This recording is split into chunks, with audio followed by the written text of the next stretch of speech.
Pois bem, voltando aqui hoje, segunda-feira, dia 24 de outubro. Segunda-feira, nós estamos no nosso segundo bloco, segundo momento. E estamos hoje estudando a vida futura, que é o 11º princípio fundamental nessa ordem dos 15. E na primeira parte nós estávamos conversando sobre a vida futura, que não é lá depois da desencarnação, e nem é lá no plano espiritual, mas que é a vida futura daqui a um segundo, a um minuto, e que agora já é consequência de vida futura que era a vida passada há um minuto atrás, para que a gente vá redimensionando esse nosso conceito de vida futura. E trazendo uma reflexão sobre essa vida futura, tomando como base para que a gente não caia de novo no imaginativo do céu, inferno, purgatório, o que vai ser de nós, tomando como base o capítulo 7 da primeira parte do livro Céu e Inferno, que é o 5º livro da codificação. Então, com base nisso, nós, no primeiro bloco nosso, esse agora é uma sequência, obviamente, do nosso primeiro momento, e estávamos estudando os 2 primeiros artigos do Código Penal da Vida Futura. E vamos passar para o terceiro na sequência, para a gente dar sequência a nosso modo de estudar hoje. Terceiro, não há uma única imperfeição da alma que não importe inevitáveis consequências, como não há uma só qualidade boa que não seja fonte de um gozo. Então, qual que é, na verdade, a nossa expectativa para amanhã? No fundo, amanhã, cada um de nós quer mesmo é ser feliz, né? No fundo, o que a gente quer isso é ser feliz. Mas querer e poder, e muitas vezes até dever ser feliz amanhã, há uma grande relatividade nisso. Então, aqui, nesse Código Penal da Vida Futura, ele expressa a soberana justiça e bondade de Deus para conosco. Essa forma equânime com a qual Ele nos trata e nos conduz. E que, toda vez que nós nos tornarmos merecedores de sermos felizes amanhã, que nós tenhamos em mente que merecimento é sinônimo de conquista. E que Deus não privilegia ninguém. Não pode privilegiar, porque Ele perde esse atributo dele, que é de ser soberanamente justo e bom. Então, merecimento é sinônimo de conquista. Então, a vida futura, a qualidade de vida futura, boa, agradável ou desagradável, que nós vamos ter, é uma consequência do nosso merecimento. E, por sua vez, é sinônimo de conquista. Se nós não conquistamos, não merecemos, desagradável. Se nós conquistamos, merecemos, agradável. Simples assim. É matemática. 1 mais 1 são 2. Simples demais, né? Então, não há uma única imperfeição da alma que não importe inevitáveis consequências. Tem tamanho de transgressão a lei divina? Quem é fiel no pouco é fiel no muito. Parábola dos talentos. Que talentos? Aí nós puxamos para a nossa vida aqui hoje. Para que nós recebemos talentos? Como investimento em vida futura. O que nós temos feito com esse talento? Como nós temos administrado? O que nós temos conquistado de produção, de reprodução? Aquela que a parábola nos traz. Ele rendeu 100 por 1, 60 por 1, 40 por 1. Isso é sinônimo do nosso esforço da nossa competência administrativa sobre esses talentos, que é isso que nós estamos expostos na vida.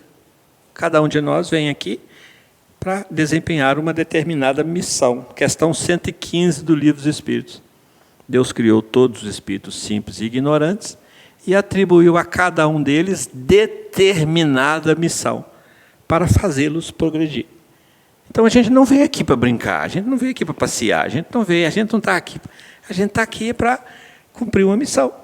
Que missão é essa? Cada um de nós tem as suas pequenas missões que, consideradas juntas, elas vão convergir para uma missão fundamental, que é a atribuição divina para cada um de nós, que é essa responsabilidade de assumir para si a responsabilidade de progredir, de atingir a perfeição, através do esforço, da obediência, da resignação, da disciplina, através do exercício da vida, para que nós nos tornemos sujeitos da nossa própria história. Lá do português, lá da gramática, sujeito é quem pratica a ação, lembra disso? Basicão, né, do português, né?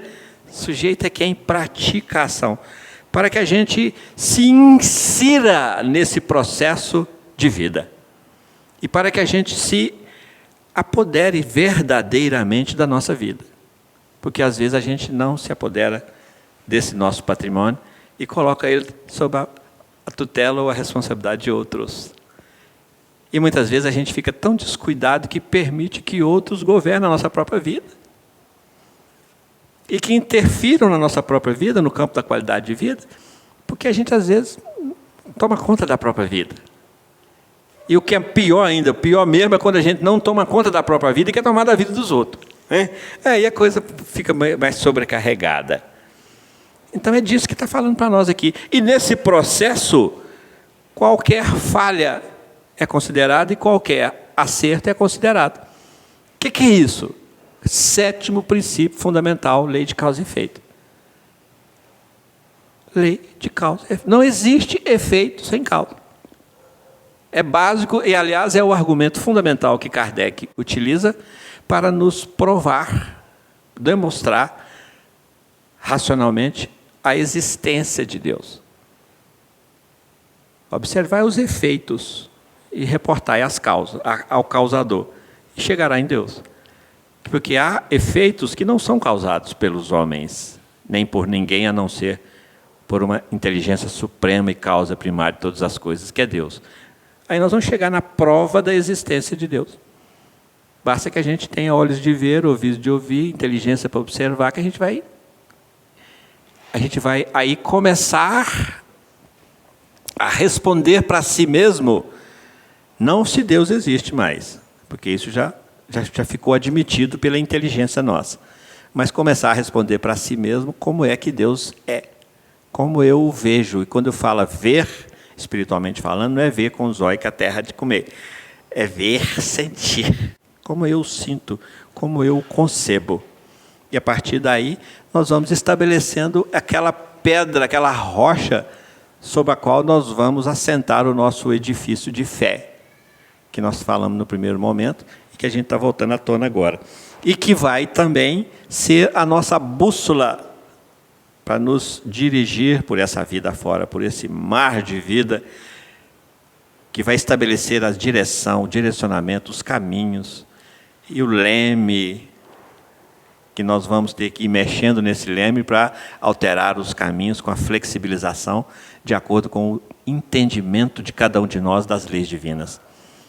E é nessas mexidas no leme que nós mudamos o direcionamento. A bússola aponta a rota. Agora, o direcionamento, nós podemos chegar nesse ponto fazendo zigue-zagues, que é o que normalmente nós fazemos. Por isso o Espiritismo surge como bússola e leme das nossas vidas.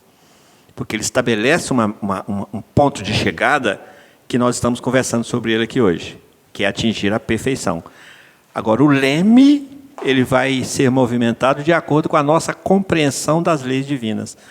E a cada ajuste que nós fazemos nesse posicionamento do leme, esse nosso barco vai se redirecionando. É disso que ele está falando aqui no 3º. Vamos repetir? não há uma única imperfeição da alma que não importe inevitáveis consequências, como não há uma só qualidade boa que não seja fonte de um gozo. Aí ele vem e faz a síntese. A soma das penas é assim, proporcionada à soma das imperfeições, como a dos gozos, a das qualidades.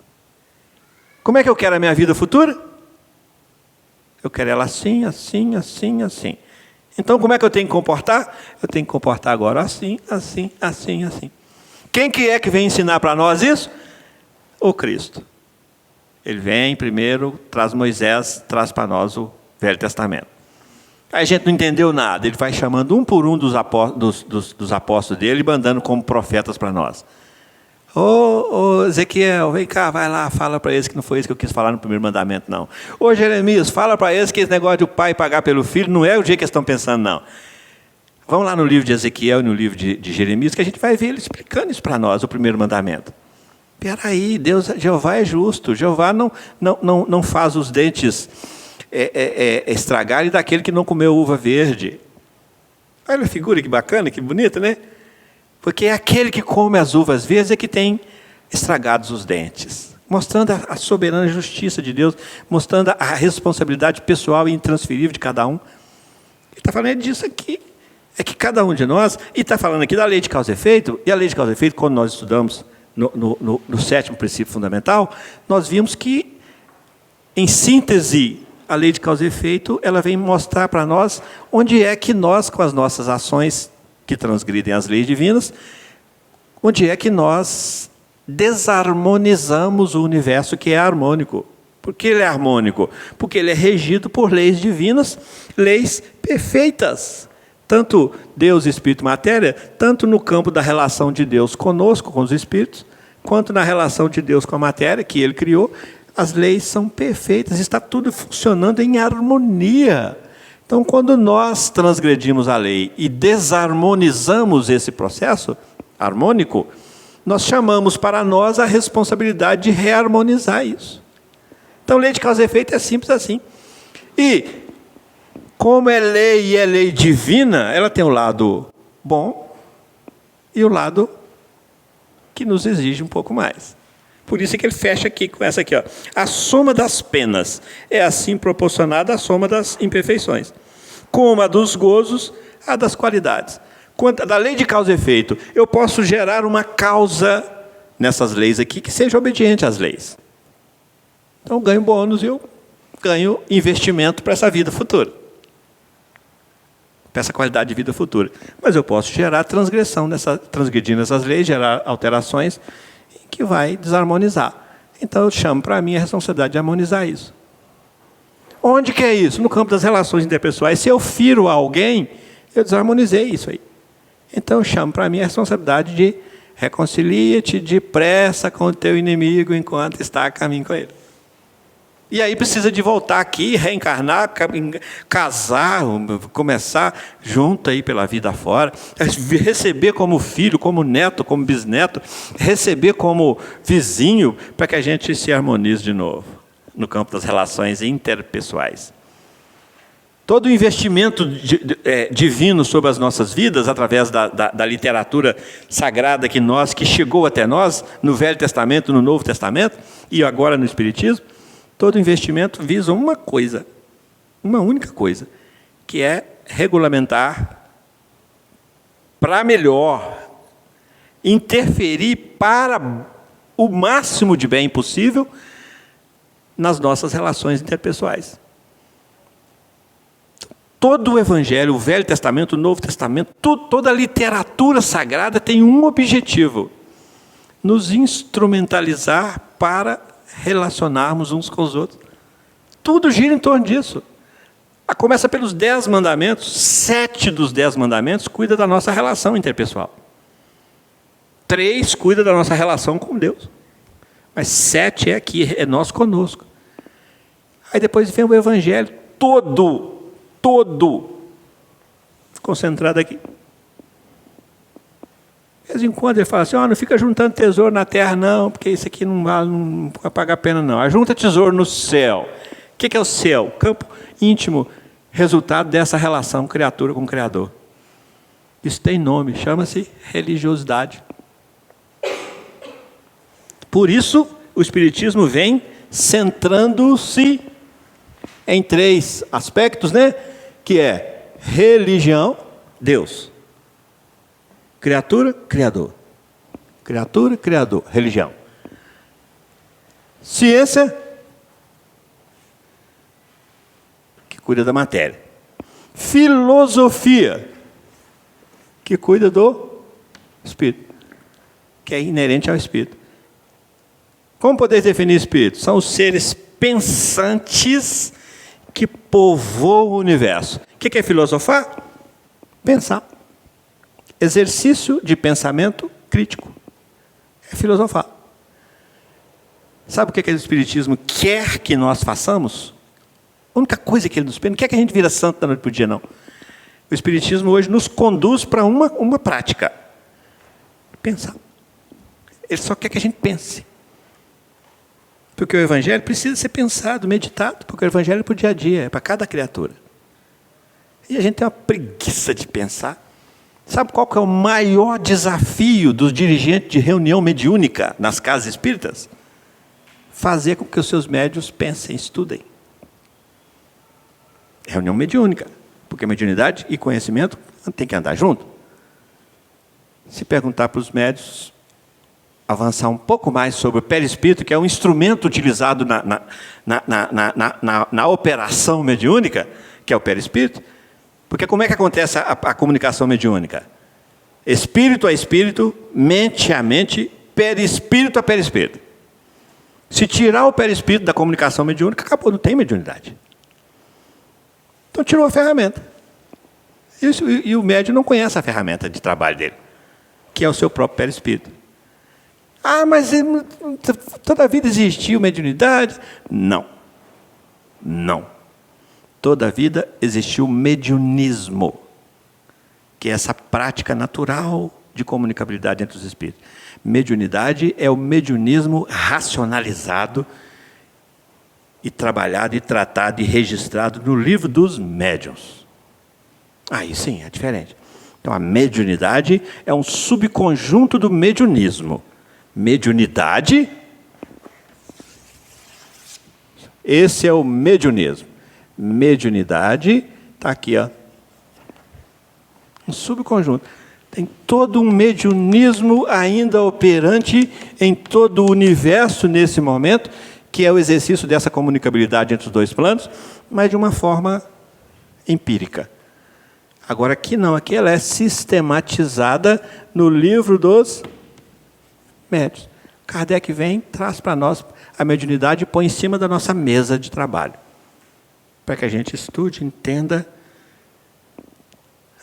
A gente não consegue filosofar. O que é isso? Perguntar. Para quê? Para que a gente conheça melhor Deus. Por que a gente sabe tão pouco de Deus? Porque a gente não ousa questionar Deus. Houve um momento em que nós estávamos estagiando lá em Israel, na época do Cristo, que antecedeu o Cristo, na época dos 10 mandamentos, em que a gente não falava o nome de Deus. E que isso leva, inclusive, Mateus a chamar o reino de Deus de reino dos céus. Então, no Evangelho de Mateus só aparece o reino dos céus. Nos outros evangelistas é o reino de Deus. Por quê? Porque Mateus obedeceu ou não tomar o seu santo nome em vão, que é um dos mandamentos. Então, ele nem falar o nome de Deus ele falava. Agora, hoje nós precisamos de entender que Deus precisa ser filosofado. O que é isso? Deus precisa ser questionado. Questionar essa inteligência de Deus, para que a gente amplie essa visão de Deus, para que tenhamos uma base de sustentação da nossa fé um pouco mais segura, um pouco menos oscilante. Isso vai garantir para nós uma melhor qualidade de vida futura, porque lá na frente nós vamos ter outros olhos de ver a vida. E outra luz a iluminar o nosso caminho. E lembremos que cada um produz a sua própria luz. Por isso Jesus falou, brilhe a vossa luz. A vossa, né? A luz dos outros não. Diante dos homens, para que vejam as vossas boas obras. E a gente, às vezes, quer iluminar a nossa vida com a luz dos outros. E precisa de iluminar com a própria luz. Isso é responsabilidade de cada um de nós. E aqui fala que as somas traz o lado bom e o lado que vai nos exigir mais. Justiça e bondade de Deus. Mas lembremos de uma coisa, é sempre merecimento. É sinônimo de conquista. É sempre conquista. Isso dá para nós uma ideia, uma sensação, um sentimento de pertencimento a esse reino de Deus também. Se nós fazemos a nossa parte, nos inserimos nesse contexto, dá para nós essa ideia de pertencimento. A gente não fica à margem, Deus está lá e eu estou cá, não. Eu trago Deus para dentro de mim, do meu entendimento, da minha forma de sentir, da minha forma de pensar, da minha forma de agir. Aí eu vou entender o que Jesus fala depois do Pai Nosso, lá no Sermão do Monte, quando ele reza para nós, ensina para nós o Pai Nosso, quando ele termina no Amém, ali depois do Pai Nosso, ele volta num ponto. Porque se vós não perdoardes as ofensas cometidas pelos homens, pelo vosso irmão contra vós, Deus que está no céu também não vos perdoará as ofensas cometidas contra ele. Deus está no céu ou no céu? No céu da intimidade. Por que não perdoa? Porque ele vai gerar dentro de nós um conflito que vai perturbar a nossa qualidade de vida futura daqui para frente. Até que eu ajuste com isso. Reconcilia-te depressa com o teu inimigo enquanto está a caminho com ele. O meu inimigo está dentro de mim, porque eu plantei ele aqui dentro.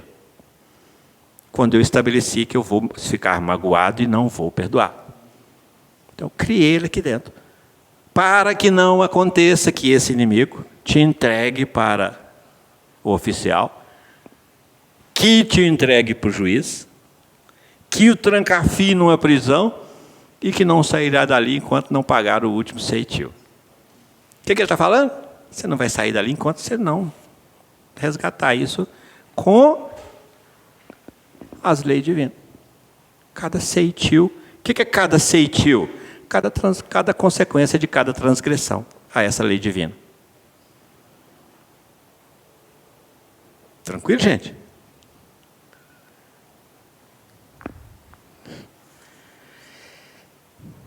Dependendo do já parti um pouquinho, tem? Dependendo do sofrimento da imperfeição, como o gozo da perfeição, a alma traz consigo o próprio castigo ou prêmio, onde quer que se encontre, sem necessidade de lugar circunscrito. Aquele mandou o inferno para os infernos, né? Arrasou com o inferno. E também mandou o céu para o céu.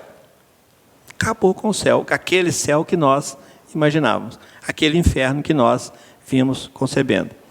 E o purgatório foi junto, e o limbo foi junto, e a nossa consciência se ampliou e se abriu. Nesse quinto. O inferno está por toda parte em que haja almas sofredoras, e o céu igualmente, onde houver almas felizes. Como é que eu quero a minha qualidade de vida lá no futuro? Céu ou inferno? Céu, eu quero mais é ser feliz, né? Céu. O que eu tenho que fazer? Dependendo do sofrimento da imperfeição e o gozo da perfeição, céu é lugar de gozo. Qual que é a moeda de troca? Perfeição. Qual que é o caminho da perfeição? Depuração espiritual. O que é depuração? Desmaterialização e espiritualização, na contrapartida. E aí nós vamos caminhando. Isso em cada mínimo detalhe da nossa vida, aqui e agora. Então, gente, viver é um desafio danado, né? É por isso que é missão divina. Questão 115 fala, Deus atribuiu a cada um determinada missão. Qual que é essa determinada missão? É diferente para cada um? Não, ele é justo e bom. Essa missão há que ser uma determinada para todos, para cada um, e ao mesmo tempo para todos. Qual que é?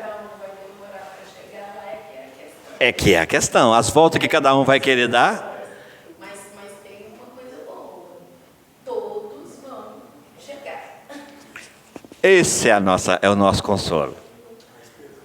Hein? Há esperanças. Não importa quantas eternidades. Todos vão ser felizes. Todos. E havia... Olha, eu vou um pouco mais além, sabe assim, como hoje. Quando a gente fala assim, a imortalidade da alma existe, o que eu faço com ela? Então, quando a gente fala assim, há esperança, a gente precisa de estabelecer um marco.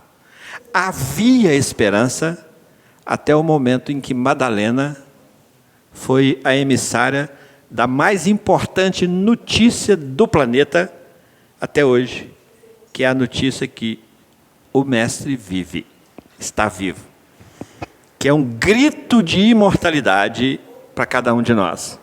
E que a partir do momento em que nós passamos a enxergar isso com mais clareza, nós deixamos de ter só esperança, que era consequência de uma visão tomada de uma fresta de luz, por uma greta da porta, né?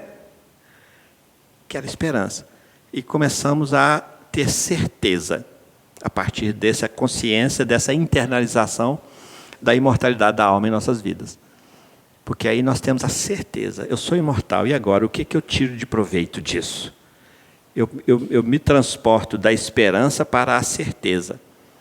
E onde é que eu vou buscar essa certeza? Vou lá na afirmativa do Cristo, na segunda bem-aventurança. Bem-aventurados os aflitos. Quem são os aflitos? Os que não estão felizes. Bem-aventurados os aflitos, porque eles serão consolados. Então, ele não deu uma esperança de que vai ser consolado, ele deu a certeza que será consolado. Agora, em ficar consolável, aí já é com o aflito. Se ele não ficar consolável, ele vai demorar um pouco mais, e enquanto ele demora um pouco mais, ele sofre. Aí as coisas vão se ligando e se ajustando de tal forma que o Evangelho vai ganhando um sentido novo na vida da gente, porque vai nos transmutando de um nível de esperança para um nível de certeza. Porque hoje eu posso ter certeza porque Deus é soberanamente justo e bom. Então eu não tenho só a esperança mais, eu já tenho a certeza. Que a esperança eu tinha pela fresta, agora não, agora a coisa clareou. O Espiritismo chega e tira o véu para que a gente enxergue todo.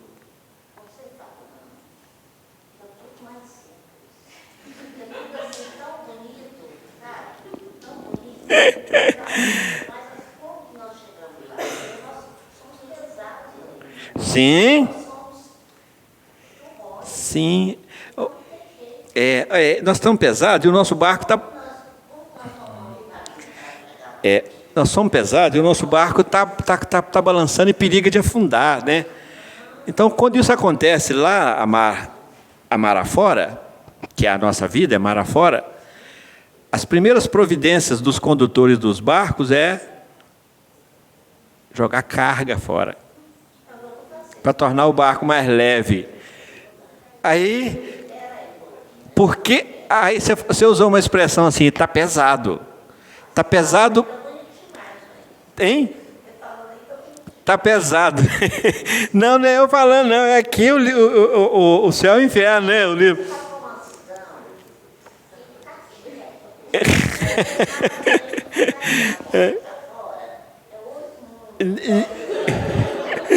Mas essa é a alma.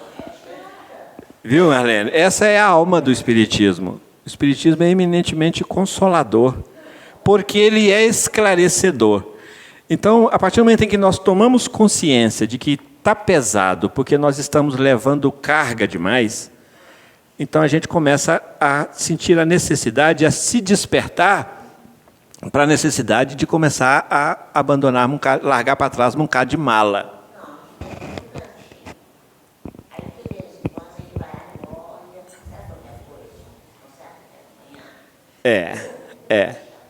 Pois é. Então, mas no fundo, o que nós precisamos é de aliviar cargas, peso, que faz força para baixo, e que ajuda esse barco a afundar, a correr risco de afundar. E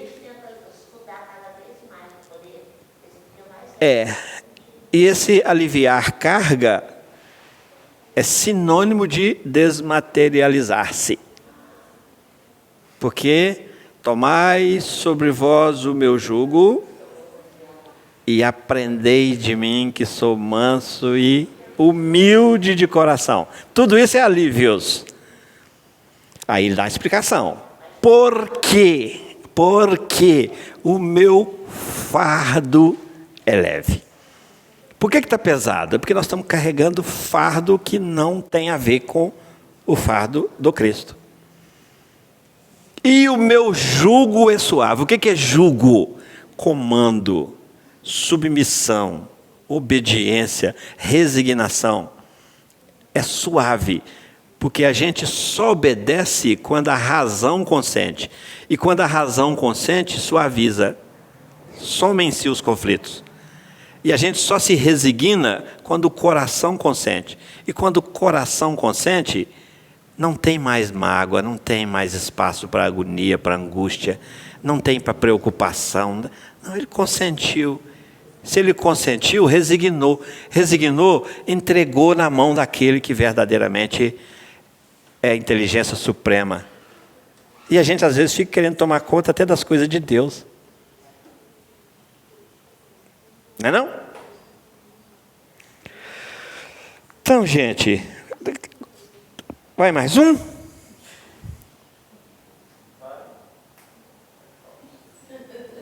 Vamos mais um artigo? O bem e o mal. Olha o sexto. Olha o sexto. Entendemos bem essa questão aqui de que o inferno está por toda parte em que haja almas sofredoras? Entendemos que nós podemos encontrar o inferno aqui dentro da casa espírita? E que podemos encontrar o céu lá dentro da penitenciária? Ou dentro do hospital?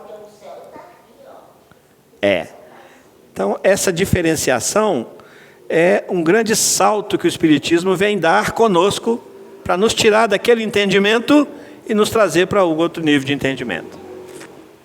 Não vamos entrar no próximo não, que não vai dar prazo. Vamos encerrando aqui, porque falta só um minutinho para a gente fechar esse vídeo. E nós no próximo encontro nosso, nós vamos dar sequência ao Código Penal da Vida Futura, para que a gente possa passar para a relação entre o princípio fundamental vida futura e os demais 14 princípios fundamentais, como é o método que nós estamos utilizando aqui. Beleza? Nós estamos já no 11º, que é a vida futura. Então estamos aí para fechar o ciclo dos 15, estamos por 4, hein, gente? Já estamos aí recebendo o diploma. Diploma não, estrelinha, né? Estrelinha. Alguma dúvida, gente? Alguém quer perguntar alguma coisa? Alguém quer colocar alguma outra ideia nova? Sim. Sim, sim.